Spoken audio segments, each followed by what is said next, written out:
Eagle శక్తి teams. నేను ఒక మాట చెప్పాను ఆ రోజు, రాష్ట్రంలో గంజాయి విపరీతంగా పెంచి పోషించారు. ఒక్కసారి కూడా సమీక్షలు చేయలేదు. దాని పర్యవసానం గంజాయికి బాగా అలవాటు పడిపోయారు.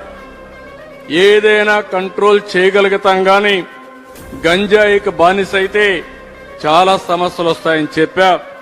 ఇప్పుడిప్పుడు అలాంటి సమస్యలు ఇంకా వస్తూనే ఉన్నాయి. కానీ పూర్తిగా పంటని నిర్మూలించగలిగాం. ఇంకా ఒక మాట చెప్తున్నాను, ఎవడైనా సరే గంజాయి పెంచినా, గంజాయి సేవించినా, గంజాయి అమ్మినా అదే చివరి రోజు అవుతుంది.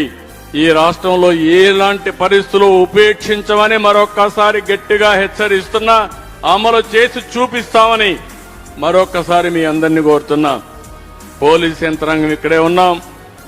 నేను ఒకటే మిమ్మల్ని కోరుతున్నా, ఈ రాష్ట్రంలో లా అండ్ ఆర్డర్ మెయింటైన్ చేయాలి. ఆడబిడ్డలకు ప్రొటెక్షన్ ఉండి తీరాలి.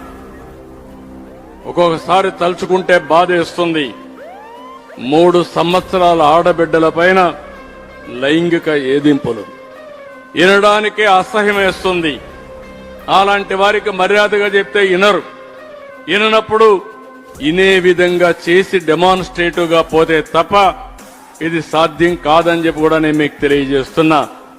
నేను రాజకీయాలను ఎక్కడా విభేదించను, విమర్శలను ఎప్పుడు కూడా తీసుకుంటాను. నేను ప్రజలకు ఎప్పుడప్పుడు చెప్పగలుగుతాను.